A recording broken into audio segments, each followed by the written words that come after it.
Welcome, marketing chefs. I've got something truly special cooking in the Omni-Channel oven today. Baby boomers versus millennials. Up next in the Marketing Kitchen.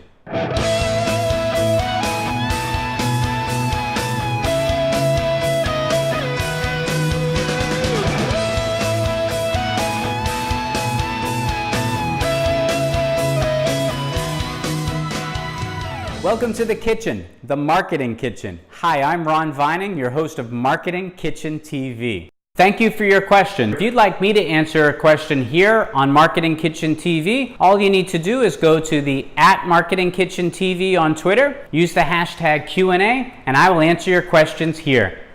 Today's question is a good one. Will there ever be a clear explanation what baby boomers and millennials can expect from the brand and how the product will benefit them?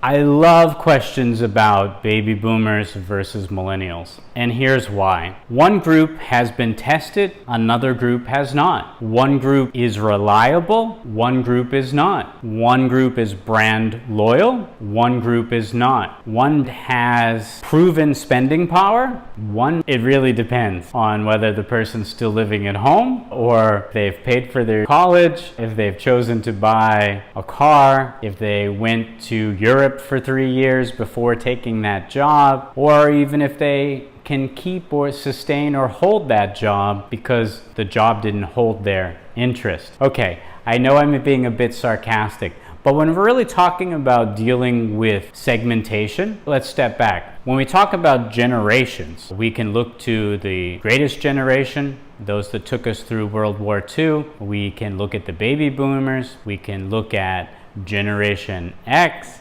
We can look at Generation Z, the millennials, depending upon how old this video is by the time you've watched it. Maybe a couple of other generations have been added into that. When we compare generations, while age is a key demographic factor, and while age may play a role in segmentation, to me it's not the end-all be-all. There's a lot of other characteristics that are more important. I don't want to stereotype baby boomers one way or millennials another way, even though that's what I did at the start of answering this question. I think it's more important to look at one's habits, one's behaviors, one's income, one's education, one's occupation. Those are all potential things that would play more strongly in my review of a customer than just age or the segmentation or title of segmentation that one is given. And we're in such a data-rich position now that if you have a brand are painting in broad strokes for millennials this way, broad strokes for baby boomers that way, then you don't understand marketing at all, because the large swaths, it doesn't work anymore. I would not forsake, and there's been a number of articles written on this, I would not forsake baby boomers or Generation X at the expense of putting all of your money in one basket for millennials, thinking that while they're not brand loyal today, they may be brand loyal in the future. And they may be, but what if they're not? I would target all segments, looking at the specific customer more so than the specific age demographic, if you will. I'm not exactly sure at the angle of the question baby boomers and millennials can expect from the brand and how the product will benefit them. It really doesn't matter. It's the same in the sense that when we buy something, aren't we always looking for the value that that particular product or service will afford us? If it's a luxury item, then the brand equity is in the popularity or the allure that that brand gives us more so than its particular function.